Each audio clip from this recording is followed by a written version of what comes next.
जय हिंद। मैं अर्जुन आपका स्वागत करता हूं अपने इस यूट्यूब चैनल एजुकेशन प्लान में। जैसा कि आप थंबनेल पर देखे होंगे और यहाँ पर भी देख रहे हैं कि आज क्लास में क्या डिस्कस होने वाला है, तो इस पर ज्यादा समय न गवाते हुए चलिए शुरू करते हैं। पहला प्रश्न क्या है, तो देखिए पहला प्रश्न है, भारतीय संविधान को कब अंगीकृत किया गया? तो कब अंगीकृत किया गया? 26 नवंबर 1949 को। भारतीय संविधान को कब अंगीकृत किया गया? 26 नवंबर 1949 को। लेकिन जब लागू पूछेगा हो जाएगा 26 जनवरी। ठीक ना, क्या हो जाएगा? 26 जनवरी। और अक्सर इन्हीं दोनों में कंफ्यूज रहते हैं विद्यार्थी। अच्छा संविधान 26 जनवरी को वो गणतंत्र दिवस मनाया जाता है भाई, लेकिन उसके आगे भी पढ़ लेना, अंगीकार या अंगीकृत पूछा है। और इसीलिए अगर 26 नवंबर है, इसको अंगीकृत भी बोलेंगे और संविधान दिवस भी बोलेंगे। ध्यान दीजिएगा, संविधान दिवस 26 नवंबर को और लागू कब हुआ था? 26 जनवरी को। ठीक, चलिए दूसरा प्रश्न है, भारत का संविधान भारत को किस रूप में वर्णित करता है? राज्यों के संघ के रूप में क्या है? वर्णित करता है। भारत का संविधान भारत को किस रूप में वर्णित करता है? राज्यों के संघ के रूप में। तीसरा प्रश्न है, भारतीय संविधान के अनुसार राजनीतिक शक्ति का आधार क्या है?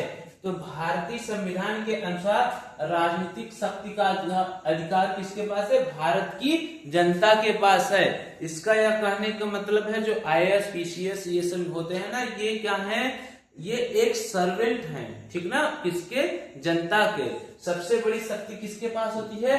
जनता के। लेकिन क्या है, जनता को मालूम नहीं रहता है, वह अपना अधिकार नहीं जानती है, इसलिए वह अपना जो भी अधिकार उसको चाहिए नहीं ले पाती है। चौथा प्रश्न है, भारत का संविधान भारत के लिए किस प्रकार की सरकार की व्यवस्था करता है? संसदीय सरकार। किस प्रकार की सरकार? संसदीय। तो आपको पता होगा संसद के कितने अंग हैं? 3। राष्ट्रपति, ठीक ना, राष्ट्रपति, राज्यसभा, ठीक, लोकसभा, ठीक ना, राष्ट्रपति, राज्यसभा और लोकसभा। ठीक ना, और ये राज्यसभा आपका होता है उच्च सदन। क्या होता है? उच्च सदन। ठीक, और लोकसभा क्या होता है? निम्न सदन। ठीक ना, क्या होता है? निम्न सदन। और लोकसभा के प्रमुख होते हैं प्रधानमंत्री। कौन? प्रधानमंत्री। ठीक ना, और ये जो राष्ट्रपति होते हैं, ये कैसे होते हैं? ये नाम मात्र शक्ति इनके पास होती है। नाम मात्र शक्ति इनके पास होती है। किसके पास? राष्ट्रपति के पास। लेकिन प्रधानमंत्री के पास वास्तविक शक्ति होती है। कैसी शक्ति? वास्तविक शक्ति। ठीक ना, कहने का मतलब है सभी कार्य, ठीक ना, ज्यादातर कार्य प्रधानमंत्री ही करते हैं, राष्ट्रपति के पास नाम मात्र की शक्ति होती है। ये चौथे प्रश्न से इतना डिटेल। ठीक, इसको इरेज करते हैं, फिर पांचवें प्रश्न की तरफ चलते हैं। ठीक ना, यह भी आपको जानना बहुत जरूरी था। चलिए पांचवा प्रश्न क्या है, इसको थोड़ा बड़ा कर दें। पांचवा प्रश्न क्या है, भारतीय गणराज्य का संवैधानिक अध्यक्ष कौन होता है? तो देखो, संवैधानिक अध्यक्ष कौन होते हैं? राष्ट्रपति। संवैधानिक अध्यक्ष कौन होते हैं? राष्ट्रपति। और राष्ट्रपति को प्रथम नागरिक भी बोला जाता है। प्रथम नागरिक, ठीक ना, राष्ट्रपति को प्रथम नागरिक बोला जाता है। ठीक, चलिए छठवां प्रश्न है, संविधान का रक्षक किसे बनाया गया है? उच्चतम न्यायालय को। संविधान का रक्षक किसे बनाया गया है? उच्चतम न्यायालय को। यानी संविधान से संशोधन से कुछ भी समस्या है, या राष्ट्रपति, प्रधानमंत्री, कोई भी समस्या है, वो कहाँ जाएगा? संविधान से संबंधित रहना चाहिए, वो उच्चतम न्यायालय के पास। ठीक, सातवां प्रश्न है, संविधान की आत्मा, ठीक ना, संविधान की आत्मा किसे कहा जाता है? प्रस्तावना को। संविधान की आत्मा किसे कहा जाता है? प्रस्तावना। ध्यान दीजिएगा, मूल अधिकार और मूल कर्तव्य और प्रस्तावना, ये तीनों ऑप्शन में रहते हैं। तो अक्सर क्या है, लोग कंफ्यूज हो जाते हैं कि प्रस्तावना होगा तो मूल अधिकार, मूल कर्तव्य। ध्यान दीजिएगा, संविधान का आत्मा किसे कहा जाता है? प्रस्तावना को। आठवां प्रश्न है, भाषा के आधार पर पहला कौन सा राज्य गठित किया गया था? आंध्र प्रदेश।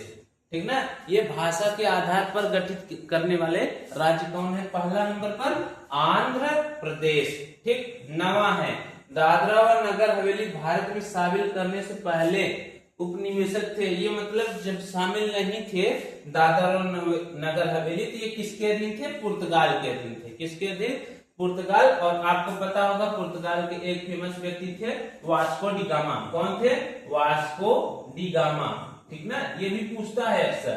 भारत आए थे कब? 1498 ईस्वी में। कब? 1498 ईस्वी में वास्को डी गामा, जिसे बोला जाता है भारत की खोज किए थे। कौन? Vasco D gamma. ठीक, ये 8-9 प्रश्न थे इस पेज में, और जो एक्स्ट्रा पॉइंट था वो भी बताया गया। आप एक्स्ट्रा पॉइंट भी ध्यान से सुनेंगे, और हो सके जो पॉइंट आपको नहीं एग्जैक्टली नहीं याद हो पा रहा है इस क्लास में, तो नोट्स कर लें, रफ में नोट कर लें, फिर 1-2 बार रिवीजन कर लेंगे, आपका तैयार हो जाएगा। ओके, चलिए अगले पेज पर, यानी प्रश्न संख्या 10, विदेशी नागरिकों को भारत की नागरिकता प्रदान करने की आवश्यक शर्त क्या है? वो 10 वर्ष तक भारत में निवेश करें। ठीक है ना, यानी विदेशी लोग यदि भारत में आ रहे हैं, उनको नागरिकता कब मिलेगी?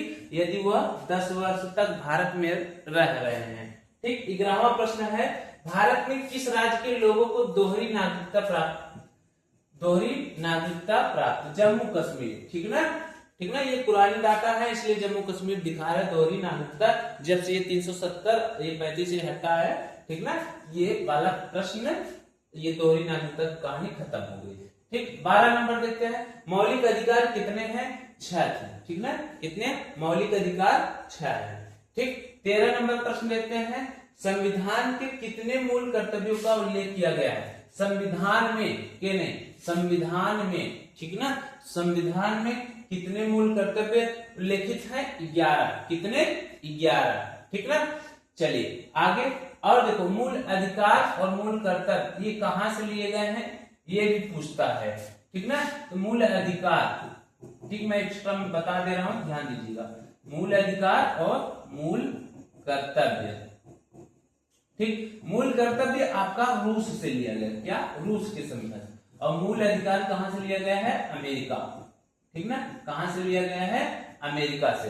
अक्सर ये मूल अधिकार और मूल कर्तव्य में कंफ्यूज होते हैं। नीति निर्देशक तत्व, इसी में ध्यान से सुन लीजिए। नीति निर्देशक तत्व, नीति निर्देशक तत्व, नीति निर्देशक तत्व लिया गया है आपका आयरलैंड से। कहां से लिया गया है?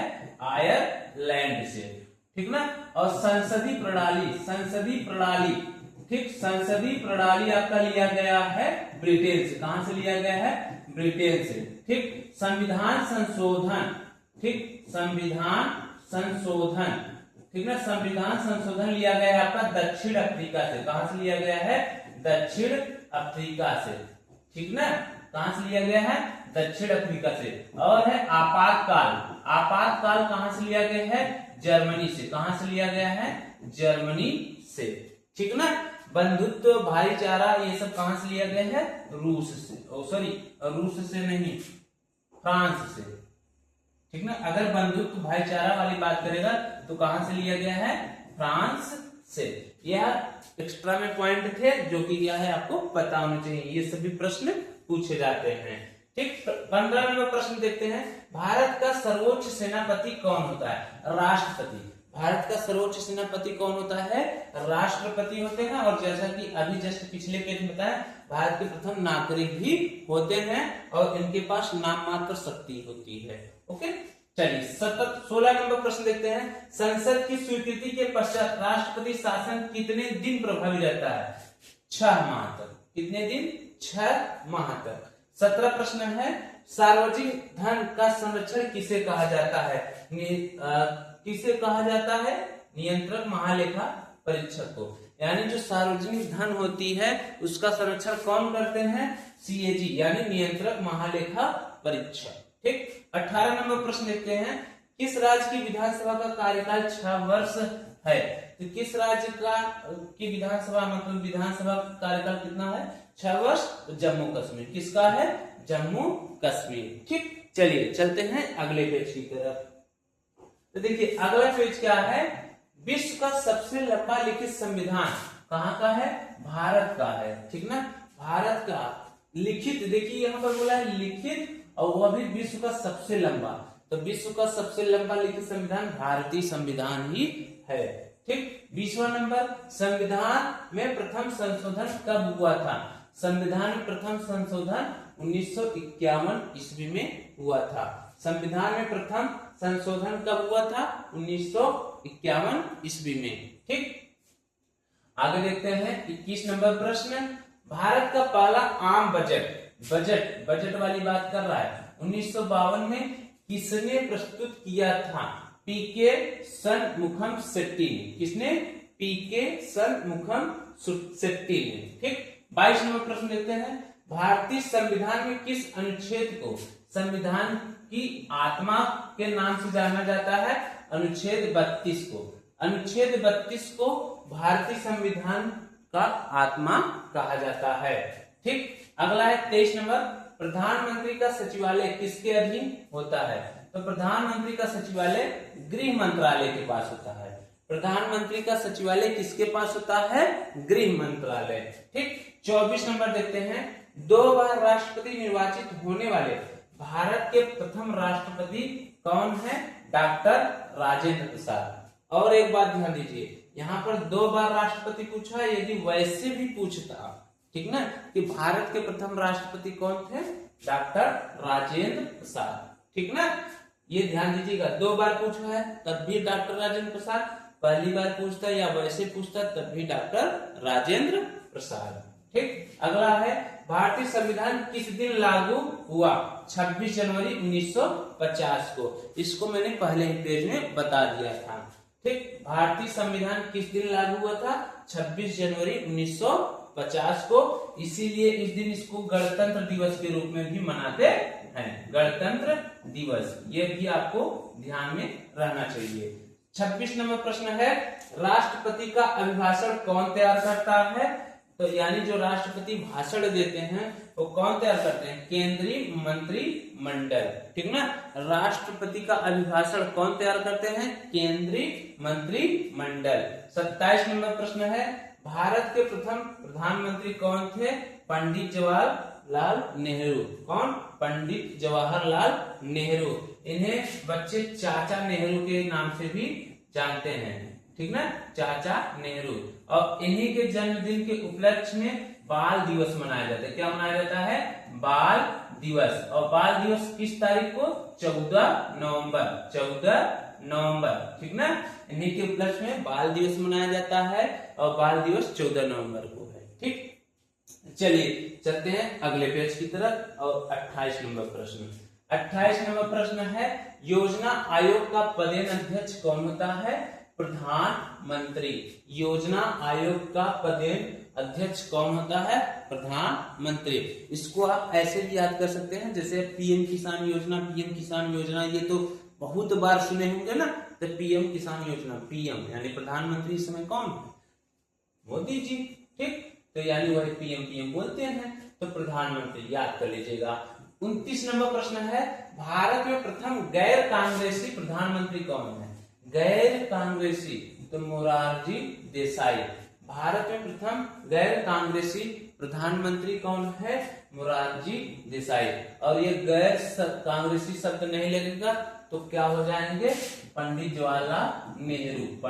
जवाहरलाल नेहरू, ठीक ना। तो आप ना, ऐसा नहीं है कि आप एग्जाम में प्रश्न वैसे उड़ के पढ़िए और उत्तर भी उड़ के लगा दिए, नहीं भाई। देखो यार, भारत में अब ऐसे पढ़ लिया, भारत प्रथम प्रधानमंत्री कौन है? तो डॉक्टर राजेंद्र प्रसाद ऑप्शन में दे दिए, पंडित जवाहरलाल नेहरू और मोरारजी देसाई दे दिए, एक आध जन एक नाम और दे दिए। तब क्या करवा? अरे ये तो भारत में प्रथम प्रधानमंत्री पंडित जवाहरलाल नेहरू लगा के चले आऊंगा। तो घर पर जब चले आएंगे तो पता लगा अरे थोड़ा सा मिस्टेक हो गया, गैर कांग्रेसी शब्द पढ़े ना की है। तो इसलिए प्रश्न अस्थायी से पढ़िएगा, सही पूछा है कि सही नहीं पूछा है, और गैर कानून लगाए हैं, कानून लगाए हैं, कैसे क्या लगाए, सब पढ़ के तब उत्तर मारिए। ओके। 30वां प्रश्न, संघीय कार्यपालिका की शक्ति किसमें निहित है? राष्ट्रपति में, ठीक ना। संघीय कार्यपालिका की शक्ति राष्ट्रपति और कार्यपालिका का अध्यक्ष ही राष्ट्रपति को कहा जाता है। ओके, 31 नंबर प्रश्न, राष्ट्रपति और उपराष्ट्रपति के चुनाव संबंधित विवाद कौन सुलझाते हैं? सर्वोच्च न्यायालय। ठीक ना, राष्ट्रपति और उपराष्ट्रपति से चुनाव जो संबंधी होते हैं, कोई भी शिकायत होगा, जो भी होगा, सब कौन सुलझाएंगे? सर्वोच्च न्यायालय, और इनका बात अंतिम होगा, सर्वमान्य होगा। ओके, 32 नंबर प्रश्न देखते हैं, भारत में कितने राज्य और केंद्र शासित प्रदेश हैं? 29 राज्य, 7 केंद्र शासित प्रदेश। ये हलवा प्रश्न है। 33 नंबर प्रश्न देखते हैं, जनहित याचिका किस न्यायालय में दायर की जा सकती है? उच्चतम न्यायालय और उच्च न्यायालय दोनों, यानी सुप्रीम कोर्ट, हाई कोर्ट, दोनों में आप जनहित याचिका दायर कर सकते हैं। 34 नंबर प्रश्न देखते हैं, भारत में मानवाधिकार के लिए कितनी आयु की सीमा निर्धारित की गई है? 18 वर्ष। ठीक ना, यानी जो व्यक्ति 18 वर्ष का हो गया वो मानवाधिकार के बारे में जो भी सीमा है वो पूरा कर रहा है। ठीक ना। 35 नंबर, भारतीय संविधान की राजभाषा क्या है? हिंदी। जो हम लोगों को भारतीय संविधान की राजभाषा क्या है? हिंदी। ठीक।